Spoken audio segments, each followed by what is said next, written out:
आनंदपुर निर्वाचन मंडलीर कांग्रेस प्रार्थी पूर्वतन पीसीसी सभापति जयदेव जेना आज नामांकन पत्र दाखल करिसेंती।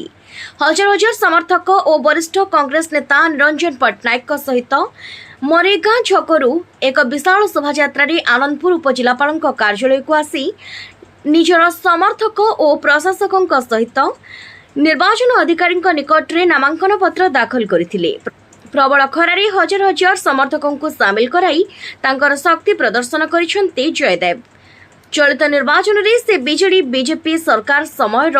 होइतिबा दुर्नीति भ्रष्टाचार विरोध में लोकों पाखक जिबे और कांग्रेस ग्यारंटी संपर्क में लोकमानंकु बुझाइबे बोली कहिसेंती। लोकमाने तांको निश्चित भोट दे जिताइबे बोली आशावादी अछंती जयदेव। आज ये जनसमागम जो आप देखिले ये जनसमागम कौन व्यक्तिगत व्यवस्था नुहे। ये जनसमागम आनंदपुर निर्वाचन मंडली को जो भाव में माफिया माने दखल करने जाऊँच 7 कोटी टंकार गोटे विजु जनता दल टिकेट किणा होगी आसी 170 कोटी टंका रोजगार करने लोक मैंने भ्रष्टाचार विरुद्ध में दुर्नीति विरुद्ध में बाली माफिया विरुद्ध में अन्याय विरुद्ध में एवं मिछ प्रचार विरुद्ध में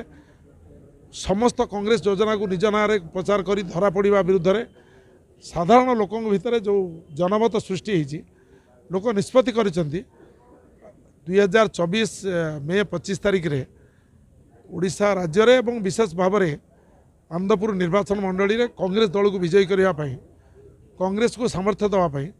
भ्रष्टाचार दुर्नीति अन्याय विरुद्ध में लड़ाई करने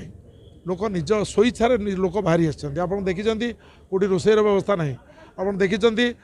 टोपे पानी दवा व्यतीत अन्य किसी व्यवस्था कराइनि एवं लोक खरारे निज मोटरसाइकेल निज ट्रक उपर ठिया होगी लोक आसी जे आमे जीवु आम दल को आम नेता को समर्थन जनइबू से जो जाऊँगी प्रथमे प्रार्थीपत्र दाखल करेंगे निर्वाचन लड़ाई से लड़ाई रे आम सहित सामिल होबू मनोबल जोगेबू एवं निर्वाचन जीतबू। 25 वर्ष है जपरी भाव में शासन चली लोके अतिष्ठ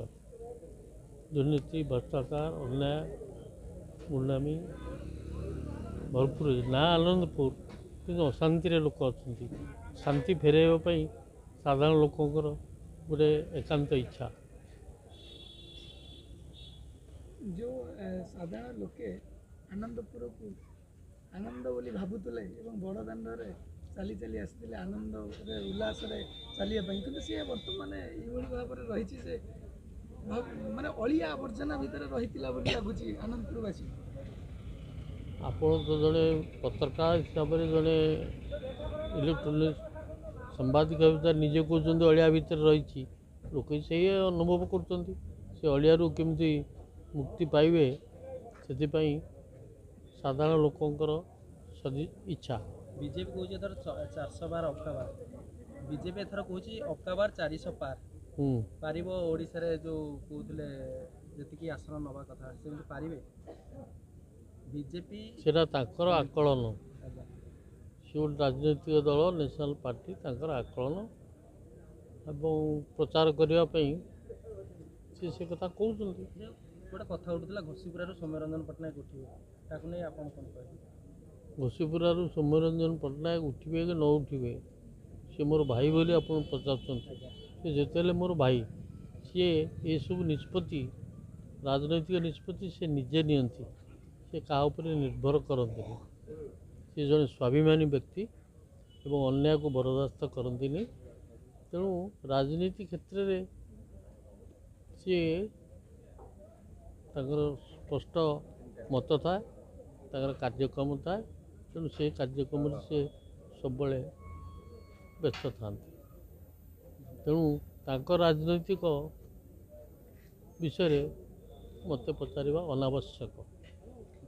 गणमाध्यम प्रकाश करुँचे प्रति अभिमन्यु सेठी टिकेट आशा ही नी बारंबार मुझे भुवनेश्वर दौड़ी नी कि मत टिकेट जचा जाए दि जाए ये कौन पैसा कारबार है टिकेट देवाई ना एमती गोटे प्रार्थित्व को बचा जाए जहाँकि सर्वासर्वी कर लुटियापाई बीजेडी सरकार गोटे योजना चल आप तो से कथा कहते अन्य दल अभ्यंतरीण व्यापार उपर कौन मत व्यक्त देवा चाहे ना कि यह कहवाक चाहे जे अन्याय दुर्नीति भ्रष्टाचार ये सरकार रे